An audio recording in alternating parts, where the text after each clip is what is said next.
नमस्कार दोस्तों, आप देख रहे हैं एक भारत वंचितों की आवाज और आपके साथ मैं हूं राम बाबू गौतम। सबसे बड़ा सवाल यह है कि उत्तर प्रदेश में भारतीय जनता पार्टी ने अपने जो चार सहयोगी जो मुख्य चार सहयोगी बनाए थे, आखिर वो कौन सा फैसला लेने वाले हैं, आखिर वो कौन सा जो है डिसीजन लेने वाले हैं। हम बात कर रहे हैं पल्लवी पटेल की और दूसरे सहयोगी जो है वो जयंत चौधरी की, और एक दो सहयोगी और है ओपी राजभर और संजय निषाद। हालांकि ओपी राजभर और संजय निषाद बेचारे फंस गए हैं, क्योंकि दोनों लोगों की एक एक सीटें मिली थी, कोई भी सीट वो लोग जीत नहीं पाए हैं। संत कबीर नगर में संजय निषाद के बेटे प्रवीण निषाद बहुत पीछे चले गए हैं, और घोसी में ओपी राजभर के बेटे जो अरविंद राजभर हैं वो चुनाव हार चुके हैं। वहां पर सपा के जो राजीव राय हैं वो चुनाव जीत चुके हैं। लेकिन विकल्प दो लोगों के पास अभी भी बचे हुए हैं, उसमें से नाम है जयंत चौधरी का और पल्लवी पटेल का। जयंत चौधरी कई बार पाला बदल चुके हैं, पल्लवी के बारे में कहा जा रहा है कि शायद अब वो भी जो है वो पाला बदल लें, क्योंकि जयंत चौधरी के पास और पल्लवी पटेल के पास एक एक मंत्री है योगी सरकार में, लेकिन उनके पास बड़ा ऑफर है इंडिया गठबंधन से। अगर वो इंडिया गठबंधन में शामिल होते हैं तो उनको राज्य का मंत्री नहीं, केंद्र का मंत्री पद मिलेगा। सोचिए, सौदा जो है वो घाटे का नहीं है, सौदा जो है वो नफे का है, इसमें कोई नुकसान नहीं है। अच्छा, दूसरा ये चीज है कि पल्लवी पटेल और दूसरा ये है कि जयंत चौधरी, इन्होंने अपने अपने सिंबल पर प्रत्याशी उतारे थे, इसलिए अगर ये लोग पाला बदल करके एनडीए का हिस्सा हो, इंडिया गठबंधन का हिस्सा हो जाते हैं, तो इसमें कोई जो है वो इसमें कोई अड़चन भी नहीं आएगी। जयंत चौधरी को दो सीटें मिली थी, एक तो बागपत सीट मिली थी और इसके अलावा दूसरी जो उनके पास सीट थी बिजनौर सीट मिली थी। बिजनौर से चंदन चौहान को 4 लाख वोट मिले हैं और सपा के दीपक कुमार को 3,66,000। मतलब चंदन चौहान बिजनौर से जीतते हुए आगे बढ़ रहे हैं। मतलब ये कहिए कि चंदन चौहान बागपत से आरएलडी के प्रत्याशी जीत चुके हैं। दूसरा, अब आप आइए उस पे, दूसरी सीट जो है वो बागपत है। यहां पर ये भी बीजेपी गठबंधन में आरएलडी के खाते में आई थी, डॉक्टर राजकुमार सांगवान की, और आरएलडी से इनको जो है 4,85,000 के आसपास करीब वोट मिला है, और सपा के अमरपाल को 3,28,000 वोट मिला है। मतलब आरएलडी को जो दो सीटें मिली थी बिजनौर और बागपत, वो दोनों सीटें आरएलडी ने, जयंत चौधरी ने जीत ली है। अब आप आइए अनुप्रिया पटेल के पास। अनुप्रिया पटेल की पार्टी जो अपना दल है सोनेलाल, उसको दो सीटें मिली थी उसके खाते में। एक तो थी उसको मिर्जापुर सीट मिली थी, जहां से अनुप्रिया पटेल खुद चुनाव लड़ रही हैं, और दूसरी रॉबर्ट्सगंज सीट मिली थी, वहां से अपना दल सोनेलाल ने पिंकी कौल को जो है चुनाव मैदान में उतारा था। अब मिर्जापुर से अनुप्रिया पटेल चुनाव जीत चुकी हैं, उनको करीब 4,70,000 के आसपास वोट मिला है, बल्कि वहां से सपा के रमेश चंद्र बिंद को 4,33,000 के आसपास वोट मिला है। दूसरी सीट रॉबर्ट्सगंज जो है वो फंस गई है, वहां से इंडिया गठबंधन का प्रत्याशी आगे चल रहा है, और अपना दल की जो प्रत्याशी है रिंकी कोल, वो पीछे हो गई हैं। तो फिलहाल अपना दल को दो सीटें मिली थी भाजपा गठबंधन में, लेकिन एक सीट पर फिलहाल अनुप्रिया पटेल की जीत पक्की हो पाई है।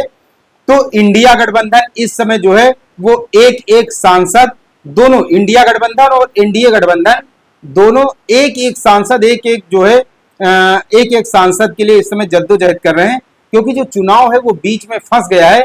बीजेपी को एनडीए गठबंधन को पूर्ण बहुमत नहीं मिल रहा है, दूसरी तरफ इंडिया गठबंधन को भी पूर्ण बहुमत नहीं मिल रहा है। तो अब जो है वो छोटे दलों की भूमिका जो है वो बहुत ज्यादा महत्वपूर्ण हो जाएगी। मान्यवर कांसीराम कहते थे, मजबूत सरकार नहीं, मजबूर सरकार होनी चाहिए, और मजबूर सरकार में छोटे जो शोषित दल होते हैं, पीड़ित दल होते हैं, बेचारे एक एक, दो दो, चार चार, आठ आठ, 10-10 सीट वाले, इनका फायदा होता है, उनके क्षेत्र का विकास होता है, और ये अपने तरीके से बार्गेनिंग भी अच्छी खासी कर लेते हैं। तो अब जो है वो कुल मिला के केंद्र में उसी तरीके की मजबूत नहीं मजबूर सरकार शायद बनने जा रही है। तो अब जो है अनुप्रिया पटेल के और जयंत चौधरी की जो है पाले में गेंद आ चुकी है। पल्लवी पटेल और अनुप्रिया पटेल और इसके अलावा जयंत चौधरी जो है वो पाला बदल सकते हैं, उनको केंद्र में इंडिया गठबंधन कैबिनेट मंत्री का जो है वो ऑफर कर सकता है। दूसरी तरफ ओपी राजभर, उन्होंने अपने बेटे अरविंद राजभर को घोसी से लड़ाया था, लेकिन वहां से राजीव राय चुनाव जीत गए सपा के। अरविंद राजभर, ओपी राजभर मतलब चुनाव वहां से हार गए। अब ओपी राजभर के पास सांसद तो है नहीं, इसलिए उनके लिए फायदे का सौदा ये होगा कि वो अभी फिलहाल एनडीए गठबंधन में मतलब योगी सरकार में शामिल रहे, क्योंकि अब जो है उनके पास योगी कैबिनेट में अच्छे खासे 2 मंत्रालय हैं, इसलिए राजभर के लिए फायदे का सौदा यही है कि वो कैबिनेट में बने रहे। वही बात संजय निषाद पे भी लागू होती है। उनके बेटे प्रवीण निषाद चुनाव हार गए हैं। अब संजय निषाद के लिए भी फायदे का सौदा यह है कि उनको जो मत्स्य विभाग मिला है उसका जो है मजा लेते रहें और योगी सरकार में कैबिनेट मंत्री बने रहें। तो 2 ऐसे जो हैं, एक तो अनुप्रिया पटेल, दूसरे जो है वो जयंत चौधरी हैं।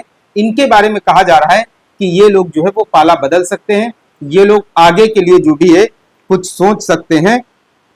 तो फिलहाल अभी इसमें जो है कुछ ना कुछ जो है बड़ा बदलाव हो सकता है। पल्लवी पटेल, आप सबको मालूम होगा कि इस बार मोदी पार्ट 2 में जो है वाणिज्य और उद्योग मंत्रालय में वो राज्य मंत्री हैं।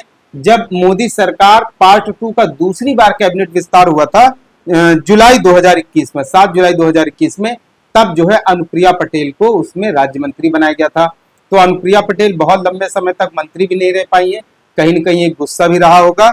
और दूसरा, मोदी पार्ट 1 में भी उनको 2014 में मोदी पार्ट 1 सरकार सत्ता में आई थी, लेकिन उनको मंत्री जो है वो 2016 से 19 तक रह पाई थी केवल, और उस समय जो है उनको स्वास्थ्य और परिवार कल्याण मंत्रालय में राज्य मंत्री बनाया गया था। तो अनुप्रिया पटेल को दोनों बार चुनाव के करीब आते ही उनको मंत्रिमंडल में शामिल किया गया, इसलिए अनुप्रिया पटेल अब कहीं न कहीं जो है वो बदला भी ले सकती हैं। अनुप्रिया पटेल इस बार चाहेंगी कि जिस तरीके से उनको मोदी सरकार में 3-3 साल के लिए मंत्री बनने का मौका मिला, तो उनके लिए अच्छा होगा कि उनको सरकार बनने की शुरुआत में ही मंत्री बनने का मौका मिल जाए। पूरे 5 साल मंत्री बनेंगी तो उसका जो है मजा कुछ और ही है, उसका आनंद कुछ और है। वो ज्यादा काम कर पाएंगी, ज्यादा जो है अपने क्षेत्र का लोगों का विकास कर पाएंगी। तो फिलहाल जयंत चौधरी के बारे में और इसके अलावा अनुप्रिया पटेल के बारे में तरह तरह की कयासबाजी लगाई जा रही है।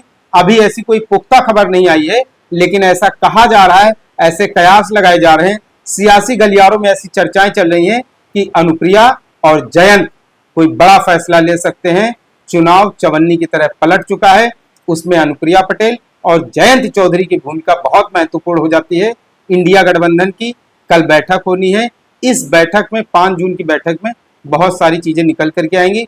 फिलहाल अब एनडीए और इंडिया दोनों गठबंधन छोटे छोटे दलों को बड़ा तवज्जो दे रहे हैं। अब देखना है कि ये जो छोटे दल हैं वो इंडिया गठबंधन के साथ रहते हैं या एनडीए गठबंधन के साथ। जयंत और पल्लवी पर फिलहाल, जयंत और अनुप्रिया पटेल पर फिलहाल सबकी जो है निगाहें हैं वो टिकी हुई है।